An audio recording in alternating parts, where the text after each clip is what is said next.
हमारे हाथ में जो है वो है कि हम अपनी योग्यता बढ़ाएं, और योग्यता बढ़ा के वो हम वर्तमान मोमेंट में रहते हुए कठिन परिश्रम से 100% एफर्ट के साथ बढ़ा सकते हैं। बाकी रिजल्ट तो Bhagavad Gita 101. Yes. This is exactly what Bhagavan Krishna says. हर आदमी सक्सेसफुल होना चाहता है। Naturally. हर व्यक्ति की सक्सेस की परिभाषा अलग है। How would you like to explain the success Beautiful. To everyone? I think we need to look at what is our definition of success becoming. It's not just about accumulating money. Yeah. It's actually about who is running your mind and your life.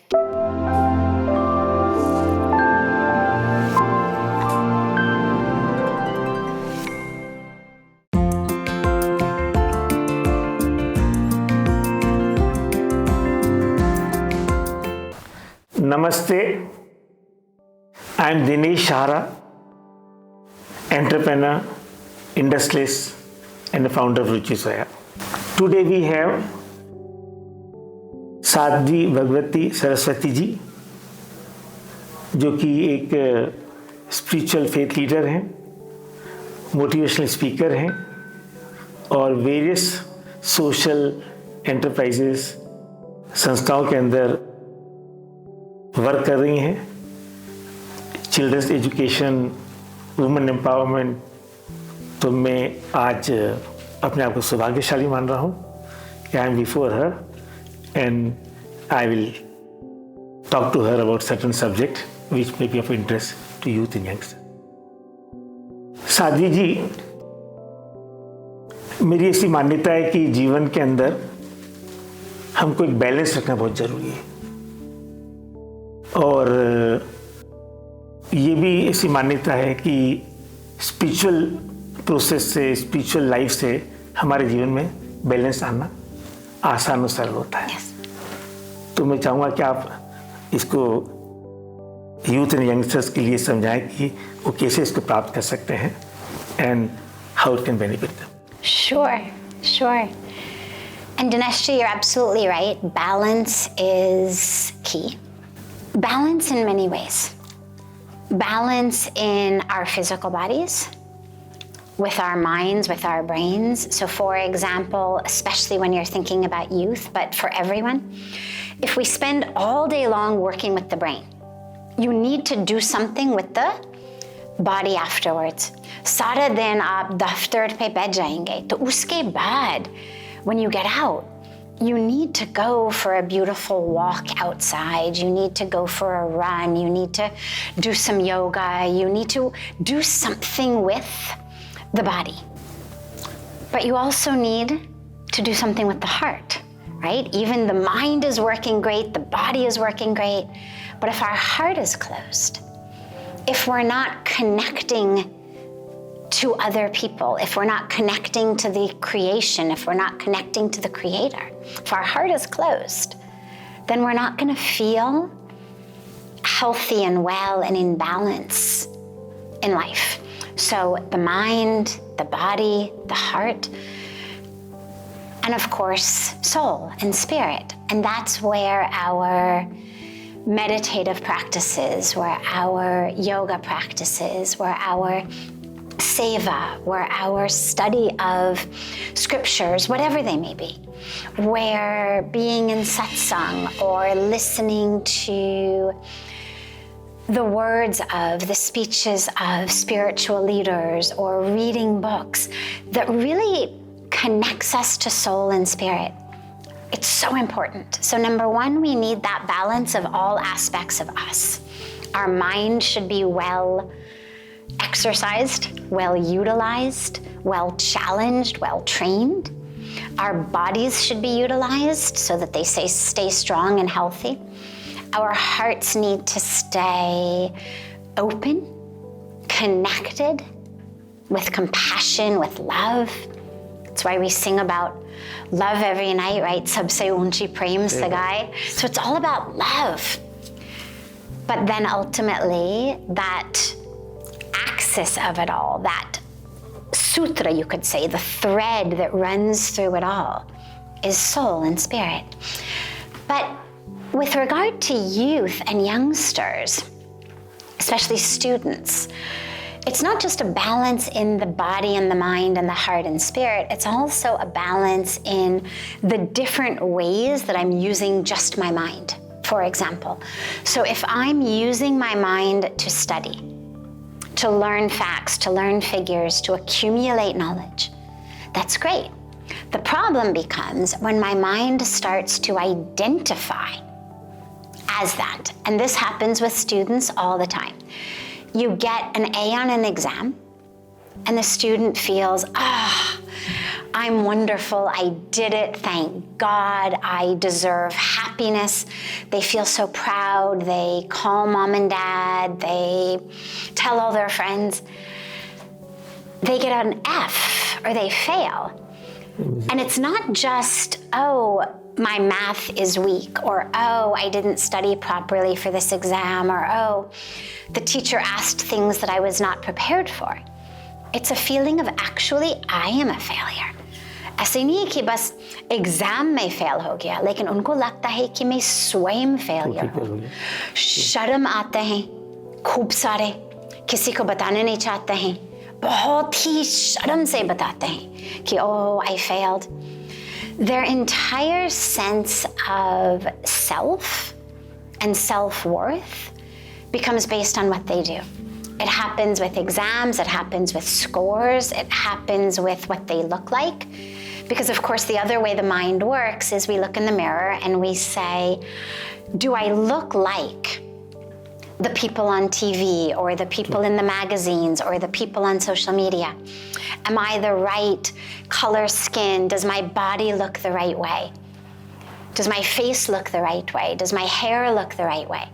And if yes, then wow, I'm wonderful, chalo selfie le liya, post kiya. And if not, then they feel like, I look wrong, I am wrong, main sundar nahi hoon, I am therefore worthless. Who's gonna love me? Who's gonna marry me? My whole life is ruined. And we really over-identify ourselves with the physical body, what it looks like, what it can do. I'm a good dancer. I'm a good cricket player. I'm a bad dancer. I'm a bad cricket player. I'm the one who, in football or what we call soccer in America, I'm the one who let the goal go past me. I'm worthless. I'm the one who made the goal. I'm wonderful. My entire self-esteem depends on या वो ball मेरे सामने से चला गया goal में, which means I'm worthless.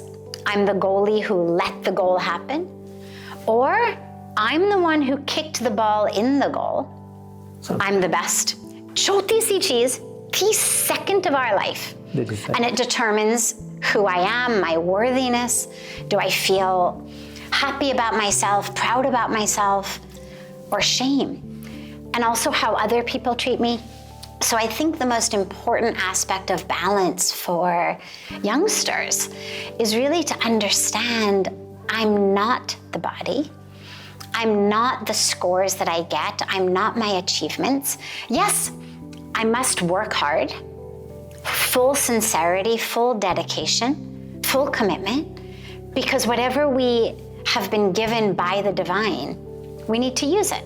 We've been given these brains, we've been given this ability to think, to plan, to learn, to read, to understand.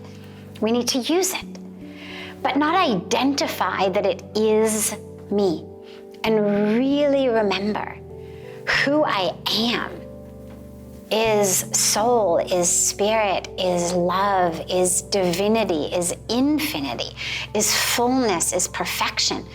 I'm not a grade or a score or a goal or a wicket or a measurement of a waist or a measurement of a bust or a skin color. Who I am is divine. And that is really, I think, the most important message that our youth need today. True. No, I also believe that, as you said,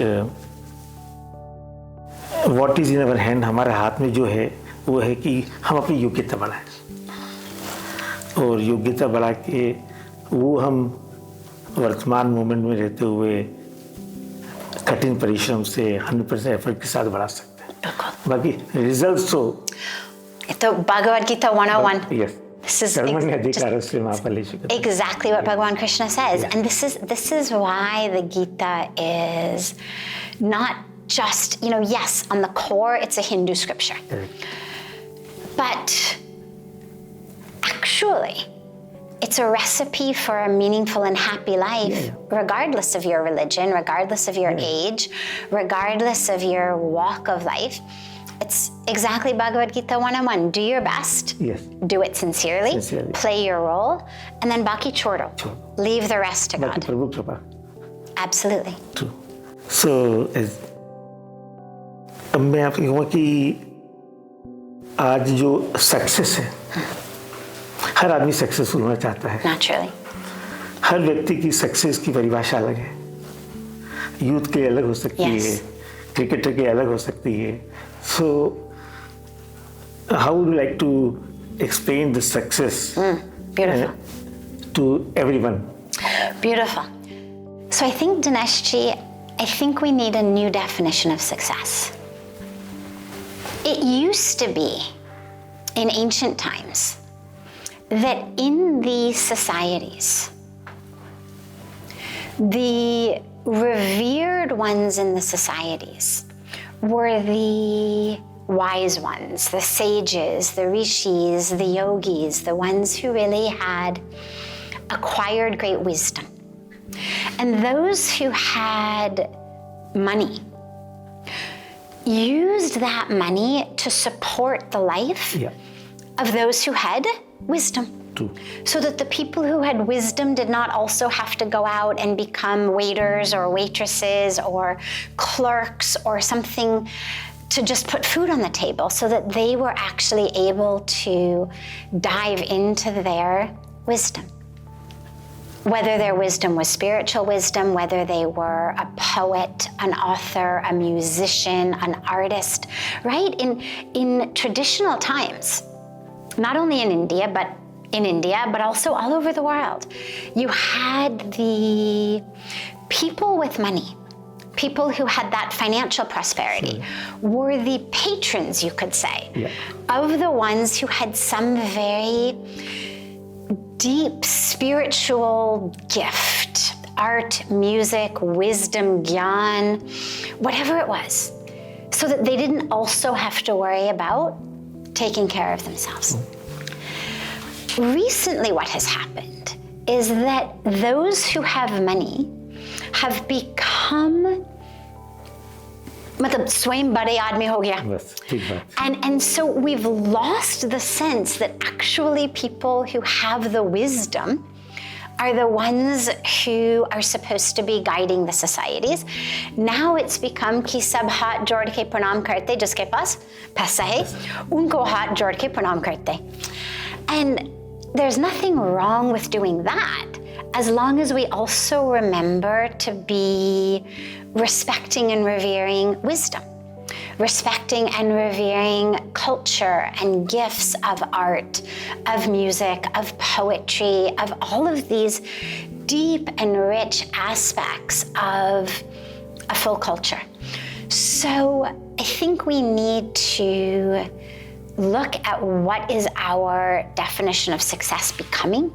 It's not just about accumulating money.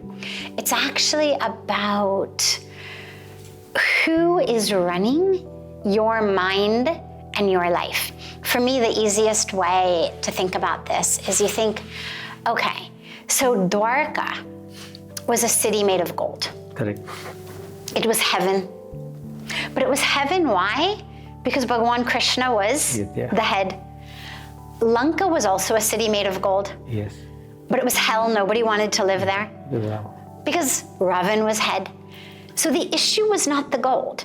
In one case, the gold created a city of heaven. In another case, the gold created essentially a city of hell. The gold was not the issue. The issue was who is running that city. True. If your life city, the city of your mind, the city of your thoughts, the city of your heart, if that is run by Krishna, well then you live in heaven. But if it's run by Ravan, no matter how much gold you have, your life has become Lanka. And that's what we need to remember is for some people, for their karmic packages, their karmic journey, it will come in financial prosperity. Through working sincerely, through working dharmically. Paisa aa jayega. You're a beautiful example of this. Clearly in your karmic package, this external prosperity and abundance was meant to come. True. You've worked with dharma, you've worked with integrity, you've worked with honesty, you've worked with all of the values and the ethics, but you've also worked with intelligence and dedication, and in that, the success has come in a form of financial prosperity, but you've recognized that this makes you simply a vehicle to utilize that money for other things in society. That it's not the money that makes you a success, that it's your spiritual connection with the sages and the saints and holy places and our dharma that is actually the root of your success. I mean, if I turned around this interview and I said to you, what makes you feel like a success? I know you well enough to know that you're not gonna say, oh, my bank account makes me a success. No. You're gonna say what makes me a success is my life spent with the gurus, my life spent with the masters, my opportunity to serve them, my opportunity to do something good for women, for girls, for children, for healthcare, for villagers, for all of these things. And that's really the definition of success that we need to bring back is for some people, success will include financial prosperity. But that's not a definition of success. That's just an aspect that for some people, their dharma is going to include being a channel for the energy of financial prosperity to flow. For other people, their dharma is to be a channel for energy in a different way. For some, again, it's music, or it's art, or it's poetry, or it's gyan, or it's bhakti, or it's so many other things. But this idea that somehow success is only about money is ruining not only our societies, but it's ruining the minds and the hearts of our youth because everyone's running only after money. And we are forsaking everything else. It's like, I think it was the Dalai Lama who said that the greatest tragic irony of our time is that we forsake our health, physical health, mental health, spiritual health, in order to make money. And then we try to use our money to buy back our health. Surely. After we've ruined everything, then we take our money and we spend lots of money going to some fancy retreat center and fancy spa and this because, oh my God, I need to relax and get healthy and learn yoga. If from the beginning, I had actually not been forsaking everything just for money, then once I've achieved that money, I wouldn't find myself in such dire circumstances that I need to spend all of my money on fancy and expensive, wellness packages to try to get back some kind of health and balance. So we really need a new definition of success that asks not what for me, but what through me. How can I be that vehicle, that vessel, that channel of the divine flow in whatever it means through me? Some people tan se, some people dan se, some people man se, some people dil se. Some people it's just gonna be through their love and compassion and service. But every one of us should just strive to be that tool, that instrument for the divine in whatever way we are meant to be. Surely. No, I agree with you. I also, Swami Pragyananji taught me that to do Havan every day. And Om Agne Nama, Idam Agne Nama. Exactly, Idam Namam. Idam Namam. Exactly. So, not for me, not for but me, for you. but Not for for me, but for you. Exactly. So that was the thing. Beautiful. And happiness is something which everybody would like to be happy. How would you define happiness? Or what would you say happiness would be? Happiness on a deep level comes only from what I've experienced. It comes only from first emptying yourself, freeing yourself of all of that which is blocking you from happiness. Happiness is not something that is very hard to find, or something that is very obscure, or something that is very hidden, or something that is very rare. Happiness is everywhere. Yeah. Happiness is in standing outside under the rays of sun, in smelling a flower, in looking at a baby. Yesterday, as I was flying back from Abu Dhabi, next to me was a father with his little girl. She was maybe, I don't know, a year old. Oh. Most people on airplanes think, oh my God, a baby. But she was so sweet, and I spent so much of the plane. I had all of this work to do, but I found myself, she kept like touching me. They were here, I was aisle, they were window. And he kept, the little baby kept touching me as I was trying to type, and she would just, and I would look, and she would give me this big smile. And I thought, tell him my car kyari. And so I would just play with her. Now you think, how simple. It's a ray of sun, it's a flower, it's the smile on a baby's face. Happiness is everywhere. The problem for us is we block happiness from our lives. We block it because in our minds, in order to be happy, I need this and this and this and that. Yahi hona chahiye. Jab tak ye nahi hoga, to I will not be happy. Or I need, these things should not happen. Jab tak ye na ho. My question is, So we are the ones who block happiness from our lives. We are the ones who have hooked our happiness into things that we have no control over. Other people's actions, other people's words, other people's approval, the stock market, the traffic, interest rates. yes.